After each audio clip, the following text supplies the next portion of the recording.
మాజీ మంత్రి శ్రీనివాస్ గౌడ్ ఈద్గా వద్ద రాజకీయం చేయడం సరికాదని DCC general secretary Siraj Qadri ఆరోపించారు. ప్రోటోకాల్ పాటించడంలో తమ ప్రమేయం ఏమీ లేదని, దానికి సంబంధించి స్పెషల్ ఆఫీసర్ ఉన్నారని తెలిపారు. రంజాన్ పర్వదిన వేడుక సందర్భంగా మహబూబ్నగర్ జిల్లా కేంద్రంలోని కొత్తగంజ్ ఈద్గా వద్ద ఏర్పాటు చేసిన రంజాన్ నమాజ్ కార్యక్రమానికి స్థానిక ఎమ్మెల్యే ఎన్ఎం శ్రీనివాస్ రెడ్డితో పాటు కాంగ్రెస్ నాయకులు, కార్యకర్తలు పెద్ద ఎత్తున పాల్గొన్నారు. ఈ కార్యక్రమానికి మాజీ మంత్రి శ్రీనివాస్ గౌడ్ హాజరయ్యారు. అయితే తనకు కుర్చీ లేకుండా ప్రోటోకాల్ పాటించడం లేదని మంత్రి శ్రీనివాస్ గౌడ్ నిన్న ఆరోపించారు. దీనిపై కౌంటర్గా ఈ రోజు కాంగ్రెస్ పార్టీ కార్యాలయంలో ఏర్పాటు చేసిన మీడియా సమావేశంలో జిల్లా ప్రధాన కార్యదర్శి సిరాజ్ ఖాద్రీ, మాజీ municipal chairman Anand Kumar Goud, MUDA chairman Lakshman Yadav పాల్గొని మాట్లాడారు. అధికారం లేకపోవడంతో మతి భ్రమించి శ్రీనివాస్ గౌడ్ మాట్లాడుతున్నారని ఆరోపించారు. మజీద్ ఈద్గా గుల్లా వద్ద రాజకీయం చేయరదని హితవు పలికారు. పాలమూరులో గత 15 నెలల నుంచి శాంతి వాతావరణం నెలకొందని, కుల మతాలకు అతీతంగా ప్రజలంతా ప్రశాంతమైన వాతావరణంలో బ్రతుకుతున్నారని పేర్కొన్నారు. ఈ కార్యక్రమంలో రాములు యాదవ్, మీడియా ఇన్ఛార్జ్ బెనహర్ తదితరులు పాల్గొన్నారు. రంజాన్ పండుగ సందర్భంగా ఎన్ఎం శ్రీనివాసరెడ్డి గారి ఆదేశానుసారము municipal corporation commissioner Maheshwar Reddy గారి పర్యవేక్షణలో మైనార్టీ కార్పొరేషన్ రాష్ట్ర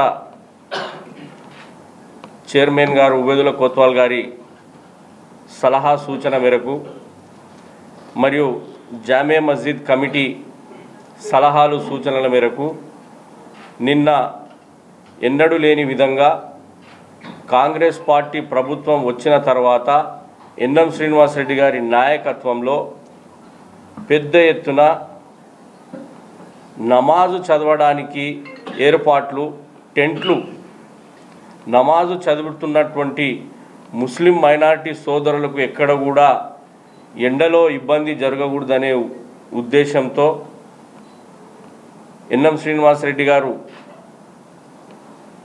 ఆదేశానుసారం ఎక్కడికక్కడ టెంట్లు వేసి ముస్లిం సోదరులకు నమాజ్కు ఇబ్బంది కలగకూడదనే భావనతో నిన్న బ్రహ్మాండమైన ఏర్పాట్లు, అలాగే నీటి వసతి ఎక్కడికక్కడ సెట్ చేసి చేర్చడం జరిగింది. మరి నిన్న జరిగినటువంటి పర్యవేక్షణ మొత్తం నిన్న ఈద్గా కమిటీ లేదు. పండుగ కన్నా 2-3 రోజుల క్రితమే ఆ కమిటీని డిజాల్వ్ చేయడం జరిగింది. స్పెషల్ ఆఫీసర్ పీరియడ్ కాబట్టి కొన్ని ఇబ్బందులు ఎక్కడైనా జరిగితే జరగవచ్చు, వారికి తెలియదు. కాబట్టి స్పెషల్ ఆఫీసర్ ఏముంటుంది, అధికారంలో ఉన్నటువంటి వారికే ప్రోటోకాల్ను నిర్వహించడం జరుగుతుంది. కాబట్టి అలాంటి దాంట్లో మాజీ మంత్రివర్యులకు ఏదైనా ఇబ్బంది కలిగి ఉండింటే కలగొచ్చు. దానిలో ఎవరి ప్రమేయము లేదు. సీటు స్పెషల్ ఆఫీసర్ ఏం ఆలోచన చేస్తాడు, ఫస్ట్ అధికారంలో ఉన్నటువంటి ఎమ్మెల్యే గారిని, ఆ తర్వాత ఇంకెవరు వస్తారు, కలెక్టర్ కానీ, ఎస్పీ కానీ, ఇక్కడ ఉన్నటువంటి చైర్మన్లు కానీ, అధికారంలో ఉన్నటువంటి వారు ప్రోటోకాల్ కిందిగా వ్యవహరిస్తారు. ఇక మాజీ మంత్రి గారికి 100 కుర్చీలలో కుర్చీ దొరకలేదంటే దాని తప్పు ముస్లిం సమాజం మీద ఆ తప్పును దొబ్బడం, అక్కడ ఉన్నటువంటి కాంగ్రెస్ నాయకుల మీద దొబ్బడం అనేది సమంజసం కాదు. మీరు అధికారంలో ఉన్నప్పుడు ఎవరినైనా గౌరవించి ఉండింటే అది ప్రజలు చెప్తుండ్రు. ఈరోజు బ్రహ్మాండంగా నిన్న మైనార్టీ సోదరులు, ముస్లిం మైనార్టీ సోదరులు అందరూ కూడా రంజాన్ పర్వదినాన నీవు కావాల్సుకొని ఈద్గా దగ్గర కూడా రాజకీయం చేయడానికి వస్తే ఆ విజ్ఞతకు నిన్ను వదిలేస్తూ ఉన్నాం.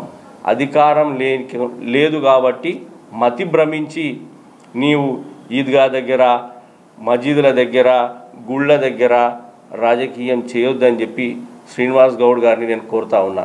ఎందుకంటే మహబూబ్ నగర్లో గత 15 నెలల నుంచి ప్రశాంతమైన వాతావరణంలో మహబూబ్ నగర్ ప్రజలు ఇటు హిందూ సోదరులు కానీ, ఇటు ముస్లిం సోదరులు కానీ, క్రైస్తవ సోదరులు కానీ మంచి వాతావరణంలో, స్వేచ్ఛాయుత వాతావరణంలో తమ తమ పండుగలను చేసుకుంటూ ఉన్నారు. కాబట్టి ఇలాంటి సంఘటనలు మరి మీరు ఉద్భవించి మరి నీ పక్కన ఉన్నటువంటి గతంలో రాష్ట్ర మైనార్టీ కార్పొరేషన్ చైర్మన్ను మైనార్టీ మా సోదరుడు ఇమ్తియాజ్ గారిని కూడా నువ్వు గౌరవించలే. చెప్పుకుంటూ పోతే మేము కూడా రాజకీయం చేయాలంటే చాలా ఉన్నాయి. మేము ఆ రాజకీయం మసీదుల దగ్గర, మందిరాల దగ్గర రాజకీయం చేయదలుచుకోలేదు. కాబట్టి దయచేసి మిమ్మల్ని ఒకటే కోరుతా ఉన్నాం, మహబూబ్ నగర్లో మంచి వాతావరణం ఉంది, స్వేచ్ఛాయుత జీవితం గడుపుతూ ఉన్నారు ప్రజలు. ఆ వాతావరణాన్ని మీరు మీ రాజకీయ భవిష్యత్తు కొరకు కలుషితం చేసే ప్రయత్నం చేయొద్దని చెప్పి బీఆర్ఎస్ పార్టీ నాయకులు, మాజీ మంత్రివర్యులు గారిని నేను కోరుతా ఉన్నాను.